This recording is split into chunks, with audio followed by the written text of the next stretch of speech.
पुढची बातमी पाहूयात। उद्धव ठाकरेंना कल्याण कोर्टाने समन्स पाठवलंय। 5 ऑगस्टला कल्याण कोर्टामध्ये हजर राहण्यासाठी समन्स पाठवण्यात आलं। 2009 मध्ये एका सभेत वसंत डावकरेंचा त्यांनी व्हिडिओ दाखवलेला होता। प्रचार सभेत दाखवलेल्या व्हिडिओ प्रकरणी समन्स बजावण्यात आलेला आहे। राष्ट्रवादीचे तत्कालीन नेते वसंत डावकरे यांनी बदनामीचा आरोप करत न्यायालयामध्ये धाव घेतलेली होती आणि या संदर्भात आता उद्धव ठाकरे यांना समन्स पाठवण्यात आलेला आहे। तर उद्धव ठाकरेंना कल्याण कोर्टाने हे समन्स पाठवलेलं आहे। 5 ऑगस्टला कल्याण कोर्टामध्ये हजर राहण्याचे आदेश या समन्सच्या माध्यमातून देण्यात आले।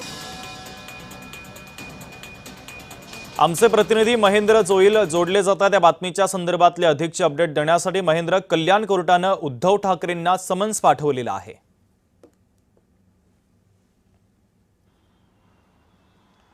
नक्कीच शुभम, 22 एप्रिल 2009ला जे ते एक सभा झाली होती ठाण्यामध्ये आणि त्या ठाण्याच्या सभेमध्ये उद्धव ठाकरेंनी एक व्हिडिओ दाखवला होता। निवडणूक अधिकाऱ्यांना कसं हाताशी घेऊन निवडणूक लढवली जाते हा सगळा व्हिडिओ होता आणि त्या विरोधात वसंत डावकरे यांनी जे ती कोर्टात धाव घेतली होती आणि या सगळ्या संदर्भात जे ते कोर्टाने 5 तारखेला उद्धव ठाकरे यांना 5 ऑगस्टला उद्धव ठाकरे यांना कोर्टात हजर राहण्याचे जे ते आदेश देण्यात आले आणि या सगळ्या संदर्भात जेव्हा ही सभा झाली तेव्हा आनंद परांजपे हे उमेदवार होते आणि एकनाथ शिंदे हे या ठिकाणी जे आयोजक म्हणून होते आणि या दोघांनाही जे ते समज जे ते बजावण्यात येणार आहे अशी सूत्रांची माहिती आणि या सगळ्या संबंधात उद्धव ठाकरे 5 तारखेला जे ते कोर्टात हजर राहणार आहेत।